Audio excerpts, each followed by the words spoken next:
Assalamualaikum warahmatullahi wabarakatuh. Perkenalkan, saya Karamawati dari kelas 11 IPS 1 absen 20, ingin menjelaskan tentang Kabinet Sukiman dan Sugirjo. Jadi topik yang akan dibahas yang pertama yaitu adalah awal mula, yang kedua adalah susunan kabinet, yang ketiga adalah program kerja, keempat prestasi kabinet, kelima kontroversi kabinet, dan yang terakhir penyebab jatuhnya kabinet. Awal mula. Setelah Kabinet Natsir mengembalikan mandat kepada Presiden Soekarno, Presiden menunjuk Mr. Sartono PNI sebagai formatur untuk membentuk kabinet baru.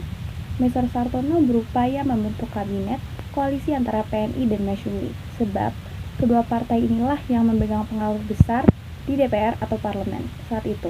Mr. Sartono gagal, kemudian ia mengembalikan mandat yang dipegangnya kepada Presiden. Kemudian pada 18 April 1951, Presiden menunjuk dua orang formatur baru, yakni Sidik Joyo Soekarto dari PNI dan Sukiman Wirjo Sanjoyo dari Masyumi. Akhirnya setelah diadakan perundingan, pada tanggal 26 April 1951, mereka berhasil mengumumkan susunan Kabinet Koalisi antara Masyumi PNI.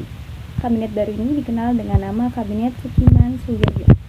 Susunan dari Kabinet Sukiman Sugirjo. Yang pertama ada ketuanya yaitu Sukiman Wirjo Sanjoyo, wakilnya adalah Sugirjo. Lalu ada susunan menteri dari Kabinet Sukiman Sugirjo. Yang pertama ada Menteri Luar Negeri yaitu Ahmad Subarjo, lalu Menteri Pertahanan yaitu Soekarno, lalu Menteri Kehakiman yaitu Wongsonegoro dari April sampai Juni 1951. Apelausi dari Juni sampai Juli 1951 dan Muhammad Nasrun dari Juli sampai akhir kabinet. Lalu ada Menteri Penerangan yaitu Arnold Monotutu, Menku Jusuf Wibisono, lalu Menteri Pertanian Suwarto, Menteri Perdagangan dan Perindustrian Sujono Hadinoto diturunkan pada Juli 1951, kemudian diangkat Wilopo pada Juli 1951, Menteri Perhubungan Juanda Kartawijaya, Menteri Pekerjaan Umum dan Tenaga yaitu Ukar Bratakusumah, lalu Menteri Perburuan Iskandar Teja Sukmana. Lalu lanjutannya itu ada Mensos Syamsuddin, lalu Kemendikbud yaitu Wongsonegoro, lalu Menteri Agama yaitu Wahid Hasyim, lalu Menteri Kesehatan yaitu J. Leimena, lalu Menteri Urusan Umum yaitu Aupelopesi, lalu Menteri Urusan Pegawai yaitu Paji Suroso, dan yang terakhir Menteri Urusan Agraria yaitu Gondokusumo. Di sini ada program kerja, yaitu yang pertama dari bidang keamanan, menjalankan tindakan tegas sebagai negara hukum, serta memberikan jaminan keamanan dan ketentraman. Yang kedua dari bidang sosial ekonomi, yaitu mengusahakan kemakmuran rakyat secepatnya dengan memperbarui hukum agraria supaya berpihak pada kepentingan petani, serta mempercepat usaha penempatan bekas pejuang di lapangan kerja atau usaha. Lalu, ada dari bidang politik luar negeri, yaitu memasukkan Irian Barat ke dalam wilayah Republik Indonesia secepatnya. Lalu bidang politik dalam negeri, yaitu mempercepat persiapan penyelenggaraan pemilihan umum atau pemilu. Di sini saya akan menjelaskan tentang program kerja yang lainnya, yaitu yang pertama mempercepat peninjauan kembali persetujuan hasil konferensi meja bundar, serta meniadakan perjanjian-perjanjian yang pada kenyataannya merugikan rakyat dan negara. Lalu yang kedua, menyelenggarakan hubungan antara Indonesia dengan Belanda yang sebelumnya, berdasarkan asas Unistatut menjadi hubungan berdasarkan perjanjian internasional biasa. Lalu yang ketiga yaitu menyiapkan undang-undang tentang pengakuan serikat buruh, perjanjian kerjasama atau kolektif Arbeitsovereenkomst, penempatan upah minimum, dan penyelesaian pertikaian perburuhan.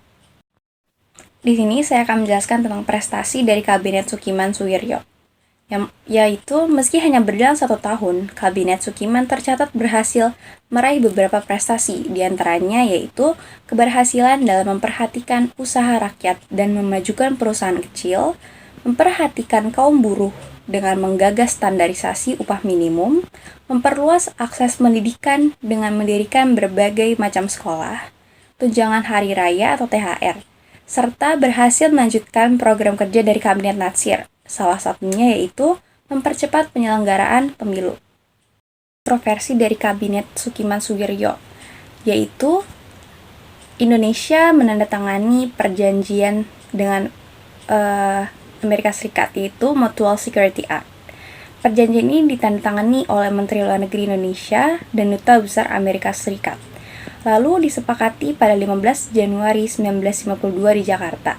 Indonesia mendapat bantuan ekonomi dan persenjataan dari USA sebesar 50 juta US dollar. MSH juga mengharuskan negara penerimanya untuk memberi sumbangan penuh kepada blok barat. Hal ini sangat merugikan politik luar negeri Indonesia.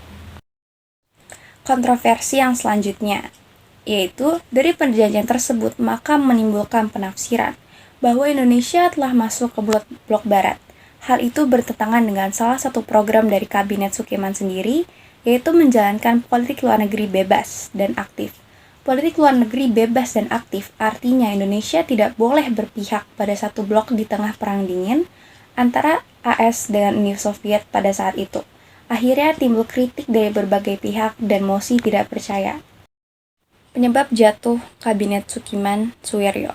Jadi kesimpulan dari slide ini, penyebab yang pertama adalah karena adanya ketidakharmonisan hubungan antara pemerintah dengan pihak militer yang pada akhirnya Muhammad Yamin selaku Menteri Kehakiman harus mundur dari jabatannya.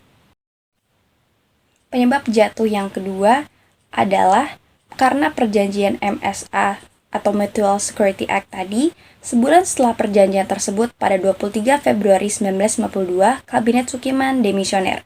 Pemerintahan ini berakhir pada 3 April 1952.